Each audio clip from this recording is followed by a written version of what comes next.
This is Optimal Relationships Daily, episode 960.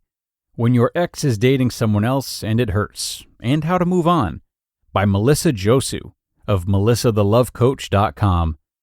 Hello, everybody, and thanks for joining me today here on Optimal Relationships Daily.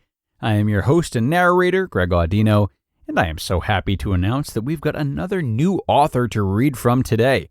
Josue of melissathelovecoach.com has an excellent piece for us about how to face the tough feelings that come with seeing our beloved exes with new partners. This is an advice column style article, so first I will read the question from her reader, and then I will read her answer. So let's jump right on into her work now and start optimizing your life. When your ex is dating someone else and it hurts, and how to move on, by Josue of melissathelovecoach.com. Dear Melissa, I need help healing a broken heart. Long story short, I met a man going through a divorce in 2012 with 2 young children. He was going through a divorce and I was trying to have a child on my own. We dated for 3 years and all was going well. But then he officially got divorced and I had my daughter. He wasn't ready to be committed, meaning he still wanted to see me most of the time, but have his options. I was looking for monogamy, so I ended things. We have stayed in touch, seen each other here and there, and his mom and I are very close. He's now dating a new girl, and I know he's been dating her since we've broken up. How do I reconcile that he's now with somebody else and not with me? Is he now ready to be monogamous but chose somebody else to be monogamous with? Is there something wrong with me? I always thought we would have gotten back together, but I've let that go. I'm trying to move on now as I saw him recently at a party. He didn't see me, and he was with his new woman, Jennifer. Hi, Jennifer. Thank you so much for reaching out. I feel you. It's hard to see someone you've been in love with dating someone else, especially when you had hopes of getting back together. I hear how painful that was for you. But I want you to know that you did the right thing by ending things once you found out that he wanted to keep his options open and you wanted a committed relationship. I know it's hard to break things off when you really don't want to, but I really acknowledge you for taking a stand for the kind of relationship that you truly want. Even though it was painful to end things at the time, by seeing the red flag and by walking away before getting more deeply involved, you avoided bigger heartbreak. Because the deeper and more involved you are, the more painful a breakup tends to be. You have amazing courage and strength. You're a mom. You can do difficult things.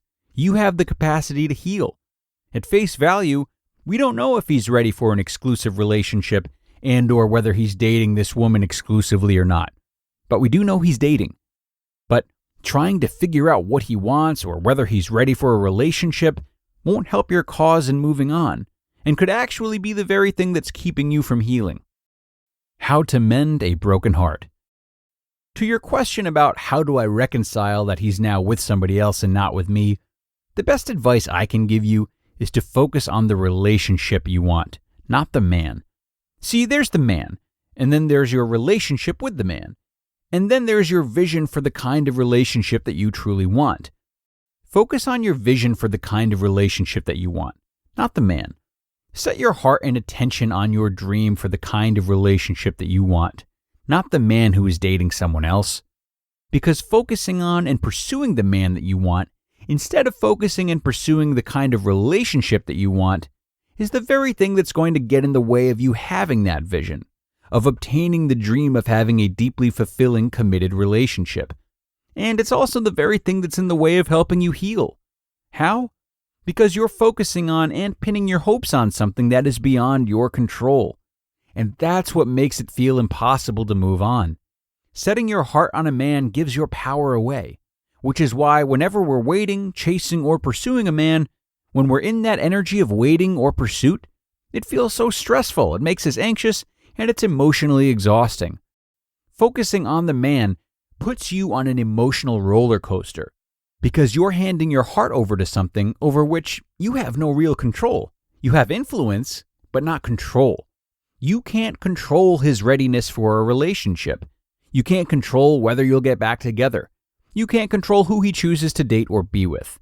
Which is why it's so hard to heal from this when you're focusing on the man and ruminating over him and wondering or lamenting why he did or didn't do something, or why you did or didn't do something. And I know that ruminating and lamenting is easy to do when your heart is attached, because I've totally been there too, and had for a long time. It feels like it's so hard to heal, because it's like he walked off with your heart and your dream. And the pain is in feeling like you're never going to get it back. That's why heartbreak feels endless. And it feels so hard to let go of and get over, because it feels like that piece is missing, that he took it from you and that he's living that dream with someone else. But the truth is, that dream doesn't belong to him. That dream belongs to you. There's nothing wrong with you. There's nothing wrong with who you are. He just didn't fulfill the vision for the kind of relationship that you want. It just wasn't a match at that time. But that vision is still yours. The dream is still yours. You still get to create it. You still get to have it. That's the power of focusing on your vision rather than focusing on a man. Your vision, your dream, is always within your domain. It's always within your control. You have the power to create it, to iterate it, to pursue it with all your heart, because you have the power to choose how you want to live your one wild and precious life. You might not have the man you had your heart set on, but the dream for the kind of relationship that you truly want, to be cherished and celebrated for being who you are with a partner who is ready to commit to you and your family, that dream still lives. It's still real, and it's still possible for you. In other words, focus on the goal, not the obstacle. Focus on the dream, not the reasons why you feel you can't have it. That's what's most important. To know that having the kind of relationship that you truly want is possible for you, and turning your energy toward that possibility, not spending energy on what could have been. That possibility didn't go away when you walked away from your relationship with him. You decided to move on because you knew that he couldn't give you what you wanted. And walking away from what wasn't working was the best thing that you could have done for you and your family and your dream for the kind of relationship that you really want and deserve.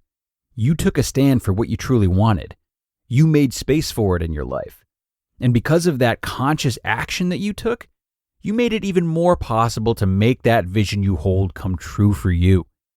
Remember, you're the catch. The right man for you, he's looking for you too. And when you ended a relationship that wasn't working, you took steps toward the kind of relationship you really want. And that is your grace, bravery, and power in action. That is your creative power.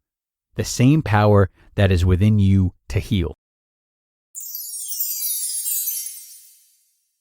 You just listened to the post titled, When Your Ex is Dating Someone Else and It Hurts, and How to Move On, by Melissa Josue of melissathelovecoach.com. And thanks a lot to Melissa for sharing a wonderful first post with us. More about her: she helps her clients overcome relationship challenges and create deeply fulfilling lives and relationships.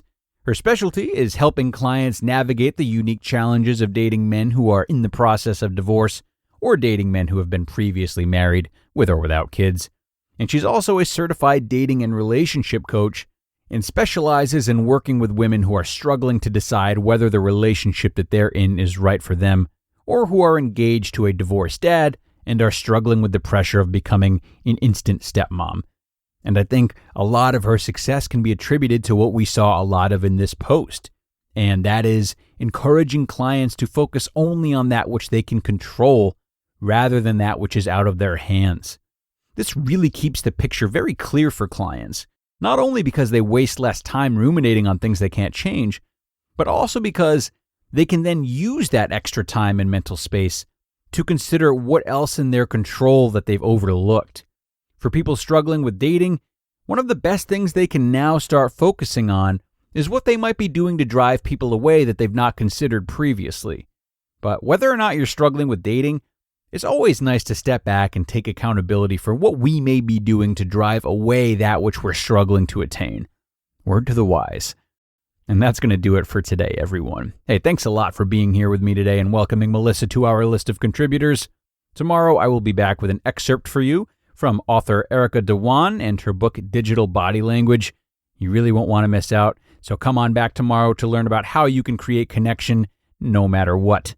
That's where your optimal life awaits.